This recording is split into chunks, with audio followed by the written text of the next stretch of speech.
नमस्कार दोस्तों, स्वागत है आपका आपके अपने YouTube चैनल हिंदी श्री पे।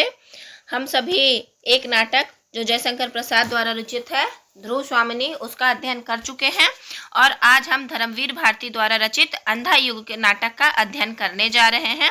आशा करती हूँ 2 कक्षाओं में ये नाटक समाप्त हो जाएगा और हम मूल रचना की तरफ अग्रसर होते हुए नाटक को अंत कर देंगे। चलिए नाटक को प्रारंभ करते हैं।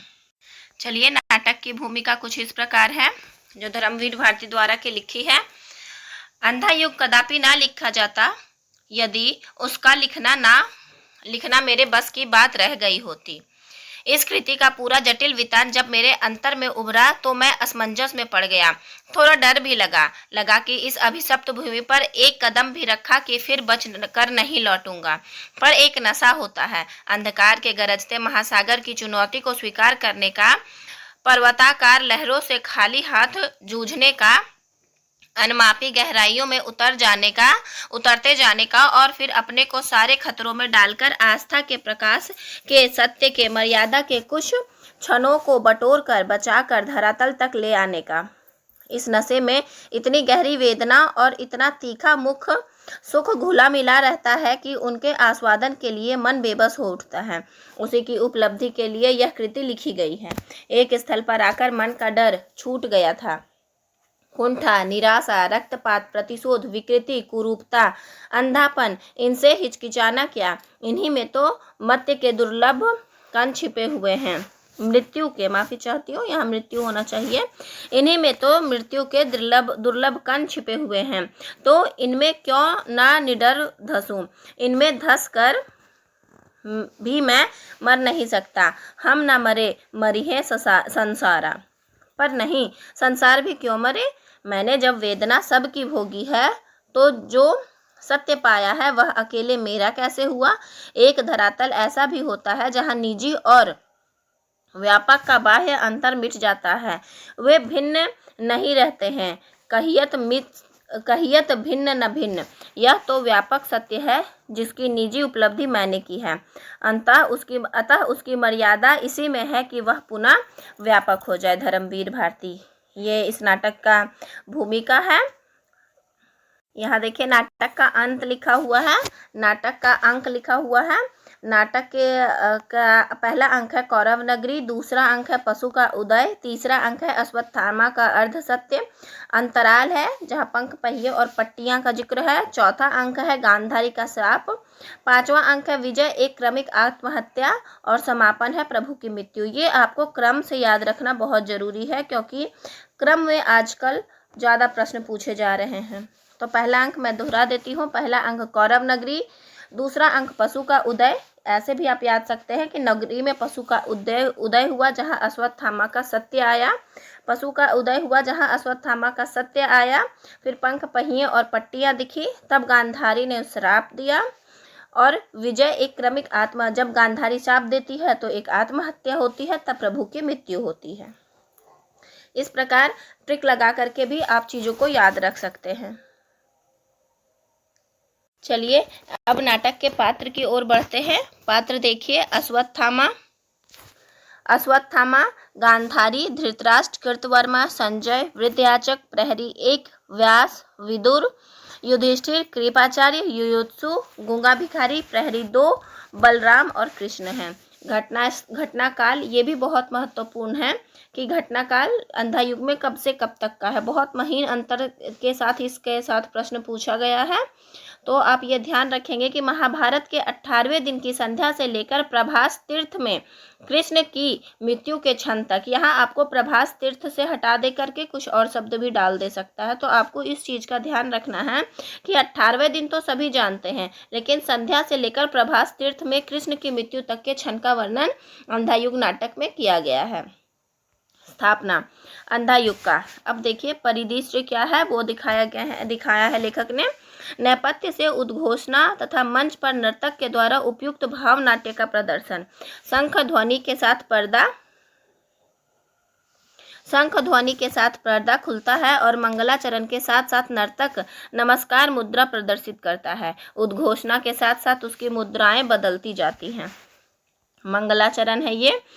नारायणम नमस्कृत्यं नरम चैव नरोत्तमं देवीं सरस्वतीं व्यासम ततो जय मुदीयरेत।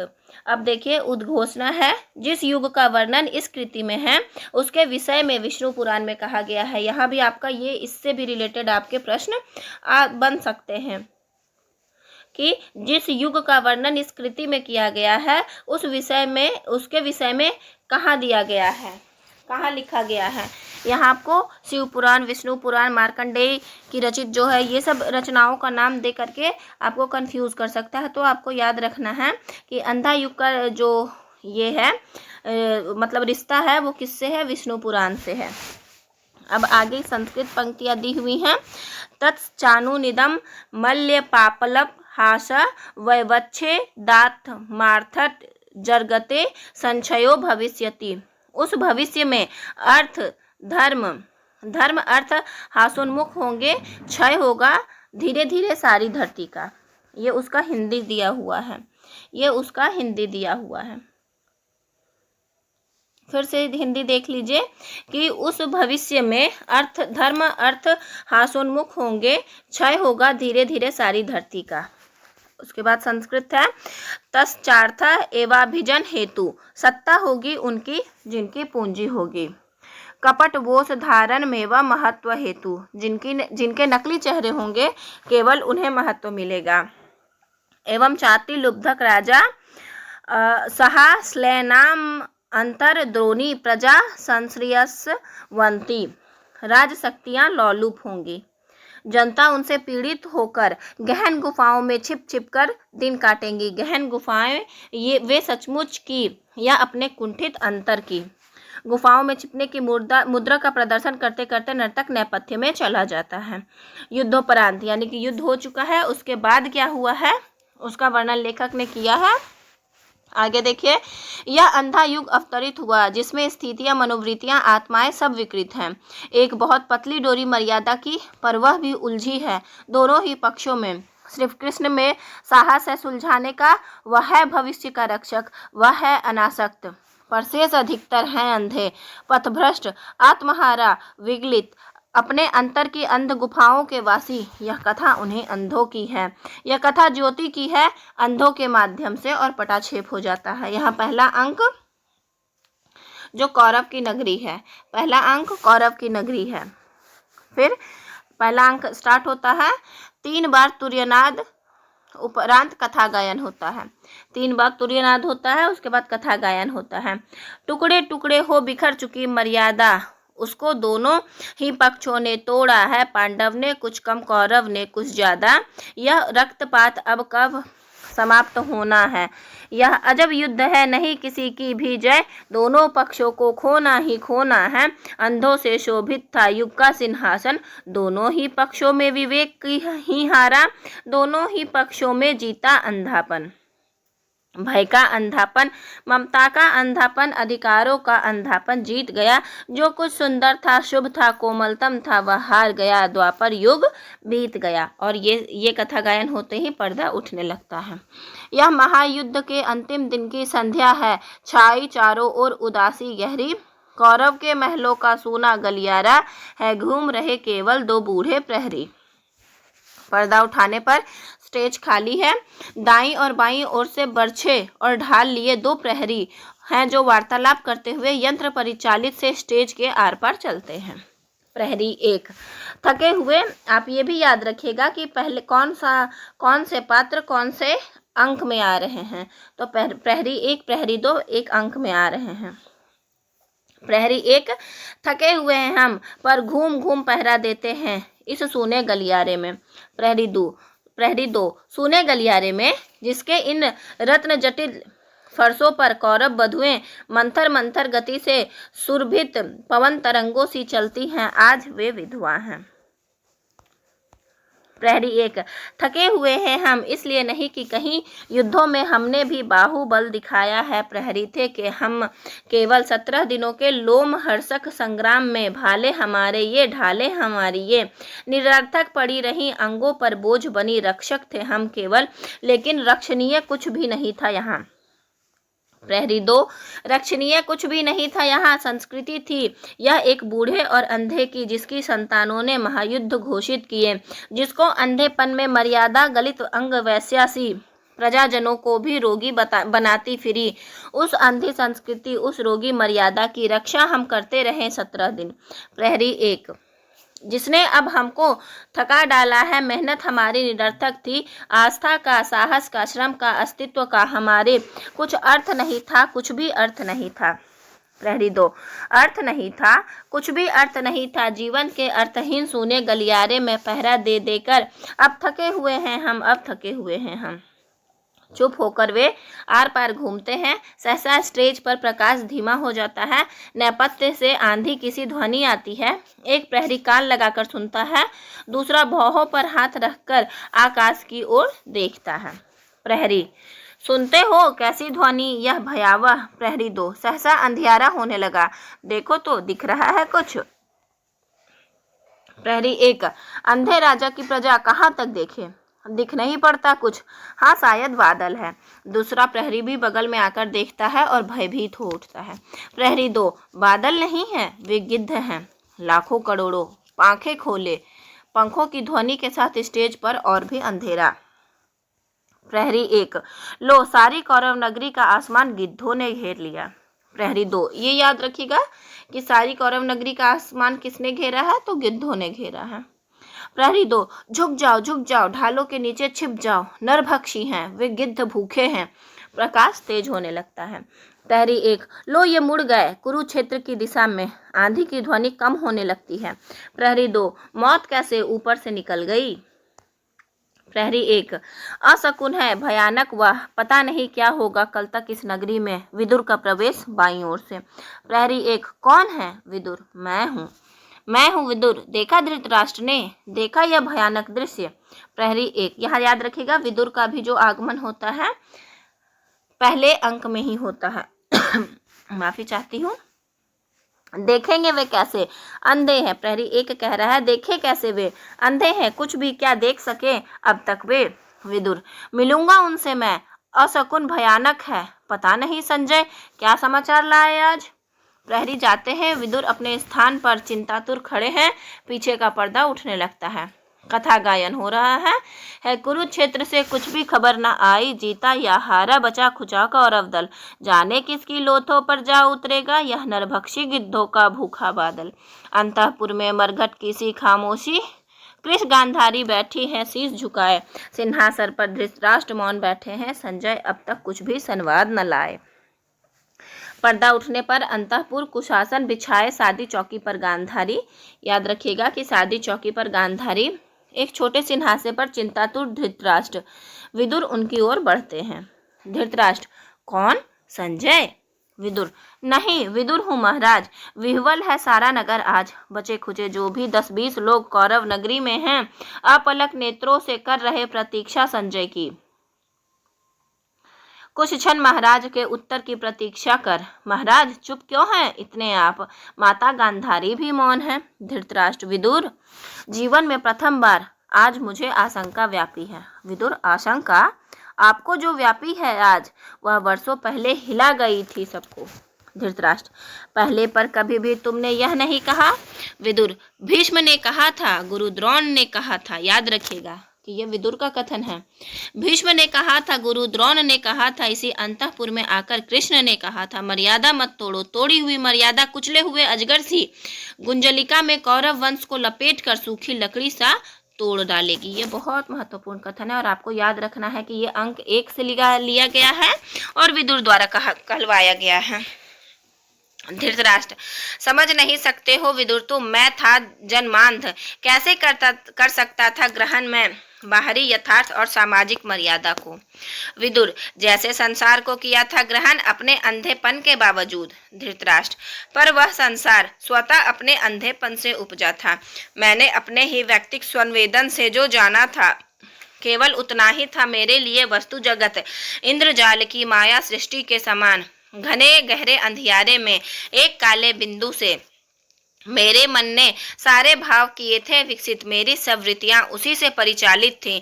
मेरा स्नेह, मेरी घृणा, मेरी नीति, मेरा धर्म, बिल्कुल मेरा ही व्यक्तित्व था, उसमें नैतिकता का कोई बाह्य मापदंड था ही नहीं। कौरव जो मेरी मांसलता से उपजे थे वे ही थे अंतिम सत्य। मेरी ममता ही वहाँ नीति थी, मर्यादा थी। विदुर, पहले ही दिन से किंतु आपका वह अंतिम सत्य, कौरवों का सैनिक बल, होने लगा था सिद्ध झूठा और शक्तिहीन। पिछले 17 दिन से एक एक कर पूरे वंश के विनाश का संवाद आप सुनते रहे। धृतराष्ट्र, मेरे लिए वे संवाद सब निरर्थक थे। मैं हूँ जन्मांध, केवल सुन ही तो सकता हूँ। संजय मुझे देते हैं केवल शब्द, उन शब्दों से जो आकार चित्र बनते हैं उनसे मैं अब तक अपरिचित हूँ। कल्पित कर सकता नहीं कैसे दुशासन की आहत छाती से रक्त उबल रहा होगा, कैसे क्रूर भीम ने अंजलि में धार उसे ओठ तर किए होंगे। गांधारी कानों पर हाथ रखकर, महाराज मत दोहराएं, वह सह नहीं पाऊंगी। सब क्षण भर चुप। ऐसा गांधारी कह रहे कि महाराज ये बात मत दोहराएं, मैं सुन नहीं पाऊंगी, सह नहीं पाऊंगी। तो सभी क्षण भर के लिए चुप हो जाते हैं। धृतराष्ट्र, आज मुझे भान हुआ मेरी व्यक्तिक सीमाओं के बाहर भी सत्य हुआ करता है। ये भी बहुत महत्वपूर्ण है। ये आपको कथन पूछ सकता है कि ये कथन किसके द्वारा कहा गया है और कौन से अंक में है। तो आपको याद रखना है कि आज मुझे भान हुआ अंक 1 में है, धृतराष्ट्र द्वारा बोला गया है। आज मुझे भान हुआ मेरे व्यक्तिगत सीमाओं के बाहर भी सत्य हुआ करता है। आज मुझे भान हुआ सहसा यह उगा कोई बांध टूट गया है, कोटि कोटि योजन तक दहाड़ता हुआ समुद्र मेरे व्यक्तिगत अनुमानित सीमित जग को लहरों की विषय जिह्वाओं से निगलता हुआ मेरे अंतर मन में बैठ गया। सब कुछ वह गया बह गया मेरे अपने व्यक्तिक मूल्य, मेरे निश्चित किंतु ज्ञानहीन आस्थाएं। विदुर, यह जो पीड़ा, विदुर कह रहा है, यह जो पीड़ा ने पराजय ने दिया है ज्ञान दृढ़ता ही देगा वह। धृतराष्ट्र, किंतु इस ज्ञान ने भय ही दिया है विदुर। जीवन में प्रथम बार आज मुझे आशंका व्यापी है। विदुर, भय है तो ज्ञान है अधूरा अभी। प्रभु ने कहा था वह ज्ञान जो समर्पित नहीं अधूरा है। मनोबुद्धि तुम अर्पित कर दो मुझे, भय से मुक्त होकर तुम प्राप्त मुझे ही होगे, इसमें संदेह नहीं। गांधारी आवेश में, इसमें संदेह है और किसी को मत हो, मुझको है, अर्पित कर दो मुझको मनोबुद्धि। उसने कहा है यह जिसने पितामह के वानों से आहत हो अपनी सारी ही मनोबुद्धि खो दी थी। उसने कहा है यह जिसने मर्यादा को तोड़ा है बार बार। ये भी कथन महत्वपूर्ण है कि मर्यादा को तोड़ा है बार बार। किसने कहा है? तो गांधारी ने कहा है। धृतराष्ट्र, शांत रहो, शांत रहो गांधारी, शांत रहो, दोष किसी को मत दो। अंधा था मैं। गांधारी, लेकिन अंधी नहीं थी मैंने यह बाहर का वस्तु जगत अच्छी तरह जाना था। धर्म नीति मर्यादा यह सब है केवल आडंबर मात्र, मैंने यह बार बार देखा था। निर्णय के क्षणों में विवेक और मर्यादा व्यर्थ सिद्ध होते आए हैं सदा। हम सबके मन में कहीं एक अन्य गह्वर है। बर्बर पशु अंधा पशु वास वही करता है। स्वामी जो हमारे विवेक का नैतिकता मर्यादा अनासक्ति कृष्णार्पण यह सब है अंधी प्रवृत्तियों की पोशाकें जिनमें कटे कपड़ों की आंखें सिली रहती हैं। मुझको इस झूठे आडंबर से नफरत थी, इसलिए स्वेच्छा से मैंने इन आंखों पर पट्टी चढ़ा रखी थी। विदुर, कटु हो गई हो तुम गांधारी, पुत्र शोक ने तुमको अंदर से जर्जर कर डाला है। तुम्ही ने कहा था दुर्योधन से। गांधारी, मैंने कहा था दुर्योधन से, धर्म जिधर होगा ओ मूर्ख उधर जय होगी। धर्म किसी और नहीं था, लेकिन सब ही थे अंधी प्रवृत्तियों से परिचालित। जिसको तुम कहते हो प्रभु, उसने जब चाहा मर्यादा को अपने ही हित में बदल लिया। वंचक है। धृतराष्ट्र, शांत रहो गांधारी। विदुर, यह कटु निराशा की उद्धृत अनास्था है। क्षमा करो प्रभु, यह कटु अनास्था भी अपने चरणों में स्वीकार करो।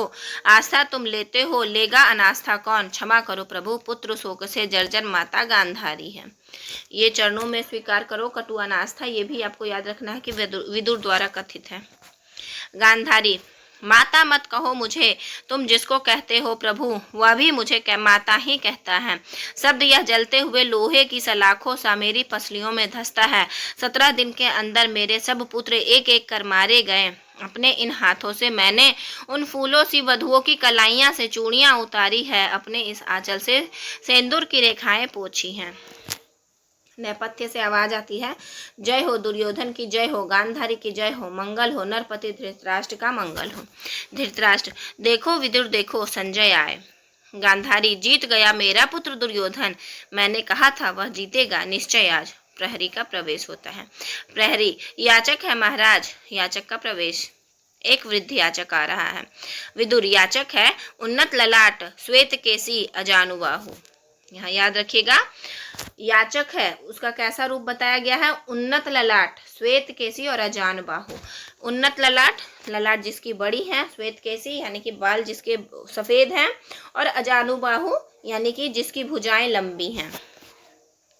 याचक, याचक मैं वह भविष्य हूँ जो झूठा सिद्ध हुआ आज कौरव की नगरी में। मैंने मापा था नक्षत्रों की गति को, उतारा था अंकों में, मानव नियति के अलिखित अक्षर जांचे थे। मैं था ज्योतिषी दूर देश का। धृतराष्ट्र, याद मुझे आता है तुमने कहा था कि द्वंद्व अनिवार्य है क्योंकि उससे ही जय होगी कौरव दल की। याचक, मैं हूँ वही, आज मेरा विज्ञान सब मिथ्या ही सिद्ध हुआ। सहसा एक व्यक्ति ऐसा आया जो सारे नक्षत्रों की गति से भी ज्यादा शक्तिशाली था। उसने रणभूमि में विषादग्रस्त अर्जुन से कहा, मैं हूँ परात्पर, जो कहता हूँ करो, सत्य जीतेगा, मुझसे लो सत्य मत डरो। विदुर, प्रभु थे वे गांधारी, कभी नहीं। विदुर, उनकी गति में ही समाहित है सारे इतिहासों की, सारे नक्षत्रों की देवी। विदुर, उनकी गति, माफी चाहती हूँ, उनकी गति में ही समाहित है सारे इतिहासों की, सारे नक्षत्रों की दैवी गति। याचक, पता नहीं प्रभु है या नहीं, किंतु उस दिन यह सिद्ध हुआ जब कोई भी मनुष्य अनासक्त होकर चुनौती देता है इतिहास को, उस दिन नक्षत्रों की दिशा बदल जाती है। नियति नहीं है पूर्व निर्धारित, उसको हर क्षण मानव निर्णय बनाता मिटाता है। गांधारी, प्रहरी, इसको एक अंजुल मुद्राएं दो, तुमने कहा है जय होगी दुर्योधन की। याचक, मैं तो हूँ झूठा भविष्य मात्र, मेरे शब्दों के इस वर्तमान में कोई मूल्य नहीं है। मेरे जैसे जाने कितने झूठे भविष्य, ध्वस्त स्वप्न, गलित तत्व बिखरे हैं कौरव की नगरी में, गली गली माता है गांधारी, ममता में पाल रही है सबको, प्रहरी मुद्राएं लाकर देता है। जय हो दुर्योधन की जय हो गांधारी की, और चला जाता है। गांधारी, होगी अवश्य होगी जय, मेरी यह आशा, यदि अंधी है तो हो, पर जीतेगा दुर्योधन जीतेगा। यहाँ आपको कंफ्यूजन कर सकती है कि मेरी यह आशा अंधी है तो हो, ये आपको कंफ्यूज कर सकती है कि ये धृतराष्ट्र का कथन है, तो आपको याद रखना है कि ये गांधारी का कथन है। विदुर, डूब गया धृतराष्ट्र, पर संजय नहीं आए, लौट गए होंगे सब योद्धा अब शिविर में, जीता कौन हारा कौन। विदुर, महाराज संशय मत करें, संजय जो समाचार लाएंगे शुभ होगा। माता अब जाकर विश्राम करें, नगर द्वार अपलक खुले ही हैं संजय के रथ की प्रतीक्षा में। एक और विदुर और दूसरी ओर धृतराष्ट्र तथा गांधारी जाते हैं। प्रहरी पुनः स्टेज के आर पार घूमने लगते हैं। प्रहरी एक मर्यादा, प्रहरी दो अनास्था, प्रहरी एक पुत्र शोक, प्रहरी दो भविष्यत। प्रहरी एक, ये सब राजाओं के जीवन की शोभा है। प्रहरी एक, वे जिनको ये सब प्रभु कहते हैं, इन सबको अपने ही जिम्मे ले लेते हैं। प्रहरी एक, पर यह जो हम दोनों का जीवन सुने गलियारे में बीत गया। प्रहरी दो, कौन इसे अपने जिम्मे लेगा। प्रहरी एक, हमने मर्यादा का अतिक्रमण नहीं किया क्योंकि नहीं थी अपनी कोई भी मर्यादा। प्रहरी दो, हमको अनास्था ने कभी नहीं झकझोरा क्योंकि नहीं थी अपनी कोई भी गहन आस्था। प्रहरी एक, हमने नहीं झेला शोक। प्रहरी दो, जाना नहीं कोई दर्द। प्रहरी एक, सुने गलियारे सा सुना यह जीवन भी बीत गया। प्रहरी दो, क्योंकि हम दास थे। प्रहरी एक, केवल बहन करते थे आज्ञाएं हम अंधे राजा की। बहन नहीं, माफी चाहती हूँ। प्रहरी एक, केवल वहन करते थे आज्ञाएं हम अंधे राजा की।